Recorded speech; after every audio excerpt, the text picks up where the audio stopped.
When I do my daily walks with my dog, I will pick up branches with pretty colored leaves or pine cones that have fallen to the ground. So you can make your walks with your dog or your kid an opportunity to be creative and fun and bring some of that beautiful fall foliage in. Today on the Harness the Power of Planning podcast, I have a kind of a holiday themed show. In part one, I talk about how to use planning to make holiday meal planning less stressful and more fun on this podcast episode starting now. Hey, hey, hey, it is Thursday and I am here. It's Alegre with Beyond Your Wildest Dreams, and there might be background noise because stuff has been happening around my house. And so I'm going to try going live. We'll see how this goes. This might not work out well. So anyway, happy Thursday. As always, I am here to talk about how you as a working mom, working parent, caregiver can prioritize yourself and your goals by harnessing the power of planning. And today I have two holiday themed topics. You might be wondering, hey, Allegra, it's only November 7th. Why are we already talking about gift giving and holiday meal planning? And the reason why is because you got to plan in advance. There's a saying in the productivity world that for every 1 minute you spend planning, you save 10 minutes of doing. And in addition to all the time savings, there's also a huge decrease in stress and anxiety. Okay. And if you are someone who likes the holidays and likes to do a lot of things during the holidays, then there's a lot of added stress. It could be eustress. New word of the day there, eustress, EUSTRESS. Eustress is actually considered positive stress. So stress that you might enjoy.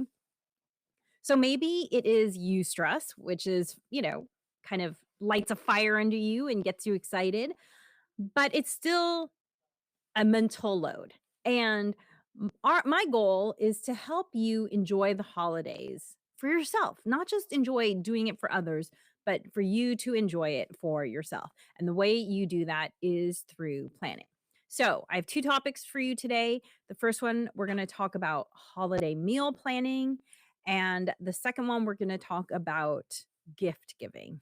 And so, if you celebrate, I mean, we all celebrate holiday meals. It might not be this time of the year, but the same information is relevant whether you're planning a holiday meal in for Lunar New Year, for Nowruz, for Easter, for whatever holiday meal you might be planning. The strategies are still going to be the same. So let's start with holiday meal planning. Oh, by the way, I know I usually do some chit chat, but unless you want to hear me talk about electrical panels, that is what's going on in my mind right now. So instead, I'm going to talk about these two topics rather than doing chit chat. And as always, if you comment in the chat, I can see it and am happy if you have any questions to answer them. So, holiday meal planning. Again, this is all about reducing stress and anxiety for you. And the first thing with holiday meal planning is to start to uncover all of the invisible work that goes into meal planning, right? Like it's not enough to say, to take your planner and write down, okay, I'm going to have a holiday meal on this day. That's not enough.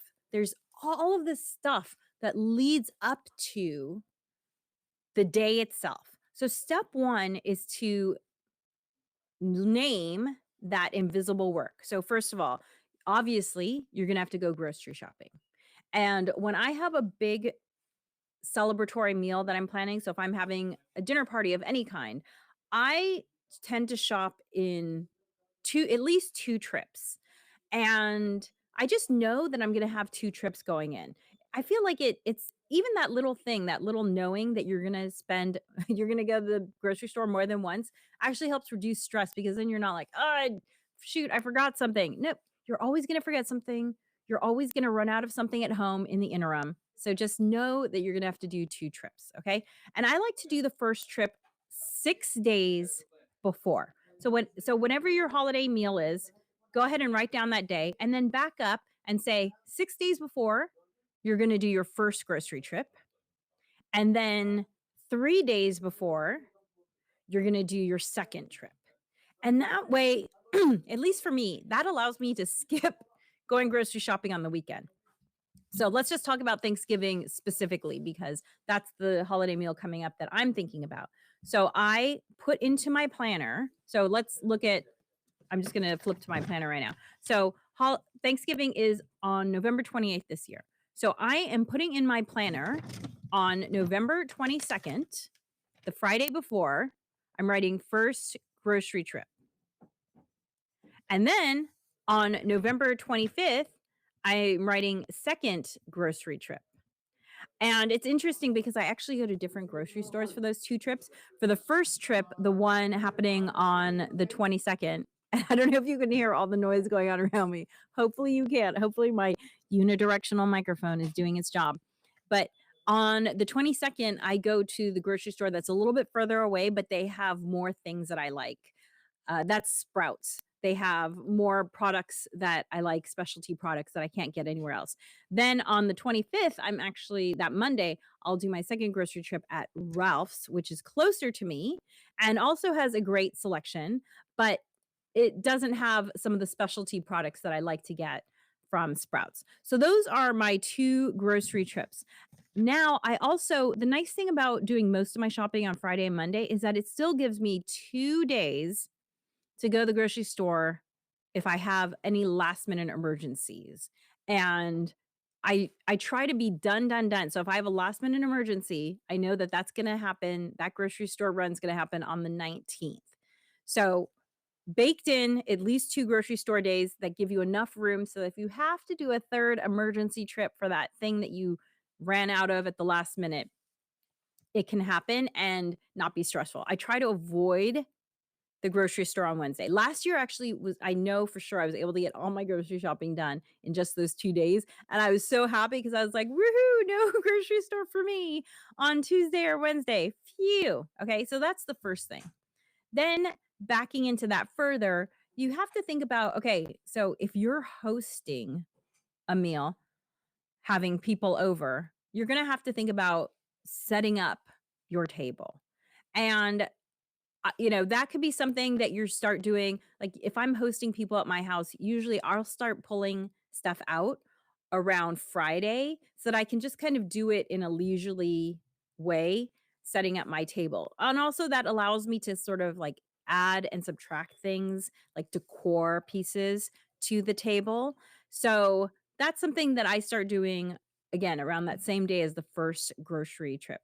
Even if you're not hosting people though, you might want to have started gathering decorative objects. And this can be something, this doesn't have to be something that you buy. When I do my daily walks with my dog, I will pick up branches with pretty colored leaves or pine cones that have fallen to the ground.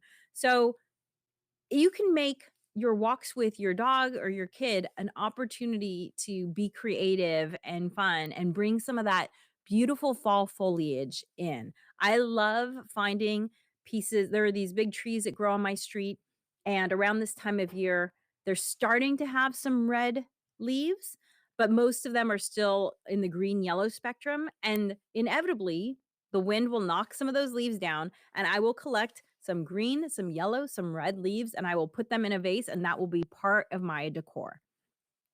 Another thing I have to do is that I actually have these battery powered candles that I like to use during the holidays because I don't like to have lit candles all over the place.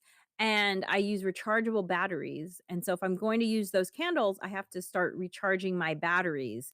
So again, that's an invisible task that you might not see, but it takes half a day for them to be charged. And so you want to set that up before you are before you need them. Okay. So again, this is just making the invisible visible. So here's some other things that you might need to do. So I'm just going to shout things out. Feel free to grab a piece of paper and a writing instrument and write these down. So if you're hosting a holiday party, invisible task is deciding who to invite.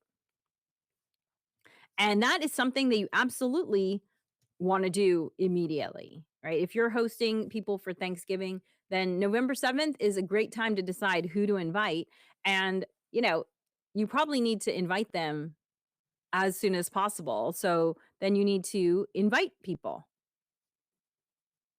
So you could put, let's say you're going to put down November 9th or November 10th as the day that you decide to invite people. That gives people a nice 2.5 weeks to, plan accordingly and come over. And then you're going to, right, you have the 2 to 3 grocery shopping trips. You have to figure out whatever decor you want to do. You might have to wash or dust, like, for instance, if you're bringing out plates that maybe you haven't used in a little while, you might have to wash those because they might have accumulated some dust or something like that. Um, you also will need to, for me, charge batteries for candles. Another thing you might be doing kind of around this time of year might also be, and this is kind of related to the holiday meal planning and kind of not, but you might also be thinking about doing any sort of photographs for seasonal cards that you might be sending out.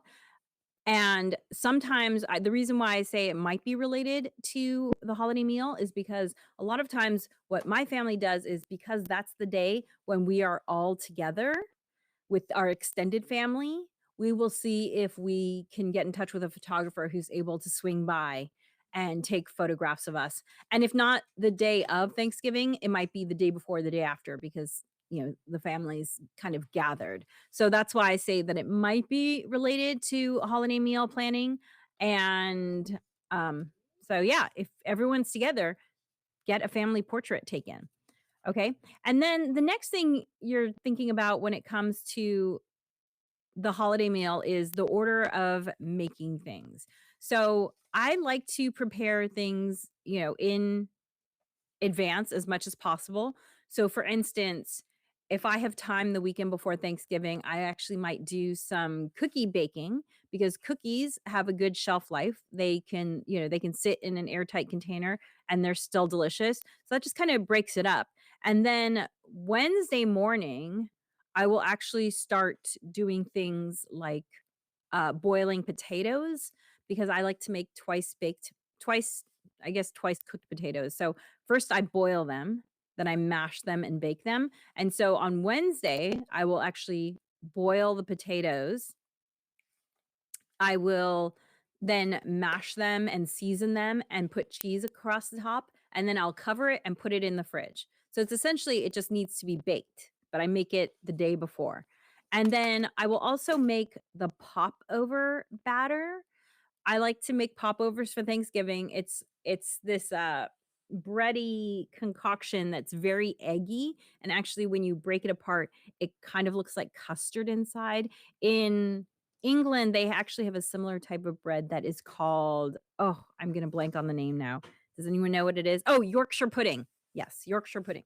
So Yorkshire pudding is very similar to a popover, except Yorkshire pudding, they actually will use like suet, which is, I guess, like some leftover parts of like roast beef and the fat and stuff like that. They'll use that, so it'll be a savory bread. So I love popovers. They're so rich. They have so much butter and milk and egg in them that I reserve them for the holidays. And so, but I make the popover batter the day before, because actually I feel like the popovers turn out better when the batter has a chance to sit overnight. So I make that the night before, and then it sits in the fridge overnight. And then, so the cookies are made, the potatoes are made, the popover batter is made. That just leaves you to, the following day making whatever your main course is, and then whatever vegetable side dishes are, because like you want your vegetables to be as fresh as possible. So I try not to, cut them or prepare them in any sort of way until the day of. But then on Thursday, what I do is I get up, I start cooking popovers, and then I also make whatever my main dish is going to be, and the side dish in terms of the vegetables. And it just makes it so much easier to break up your cooking a little bit, right? So baking done, cookies done on Saturday, potatoes and popover batter done on Wednesday, and then on Thursday, you just start kind of assembling everything. And that's how I really make it so that Thanksgiving feels very fun and calm and not stressful for me. I also do store buy some things. I usually store buy like the cranberry dressing and oh, I forgot that I also like to make sweet potatoes, and those I will bake the Wednesday before, and then I will assemble them, whether I'm putting marshmallows on them or not putting marshmallows on them, that will happen on Thursday. And then I actually don't make pie for Thanksgiving because an aunt of mine who always comes to Thanksgiving dinner always makes pie, but that would be something where you could prepare the filling on Wednesday and then you could just bake it on Thursday so it's fresh. Or you could bake the whole pie on Wednesday. I actually prefer pumpkin pie that's cold. So you might want to bake it on Wednesday and let it sit in the fridge. I feel like the flavors also really develop nicely in a pumpkin pie when it sits overnight. So that could be something that you do on Wednesday. And I actually will say I have this paper here that says Monday, Tuesday, Wednesday, Thursday, Friday.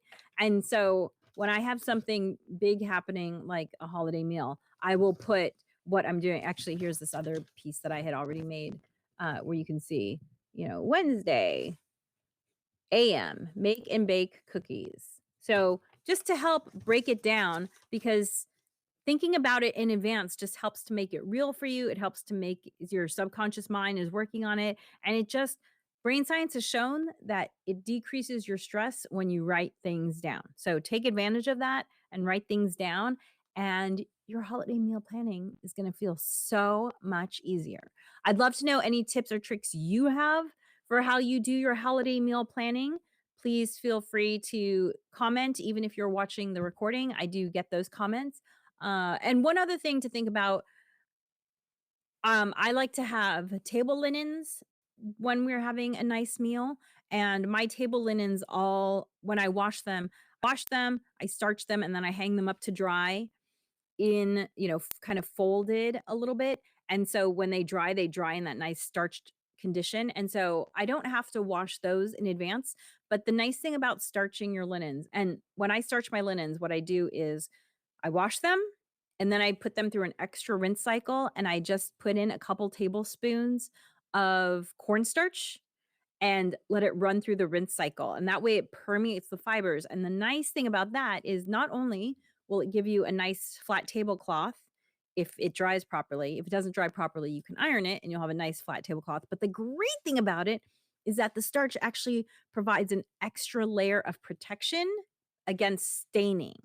So that way, when you go to wash your tablecloth after the meal, it's actually easier to wash. So, little tip there. So, you might want to prepare if you're going to use tablecloth or napkins or anything like that, you might want to run them through the rinse cycle of your washer with, 2 to 3 tablespoons of cornstarch, depending on how full the washer is when you run it.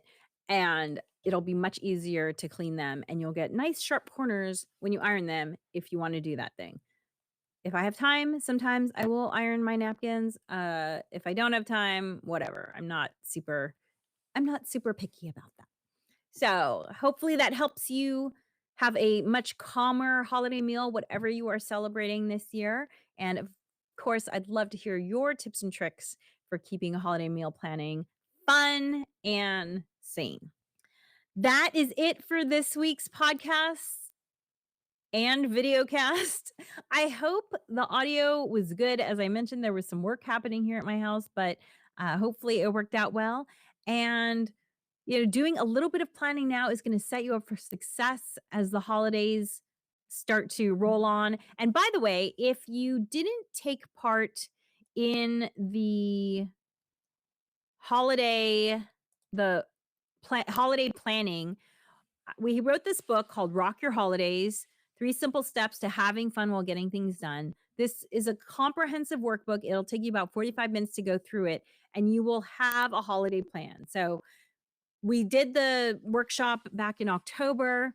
You can do it at your own pace by getting this book, this work. It's actually a workbook. So, as you learn, you're going to actually do it.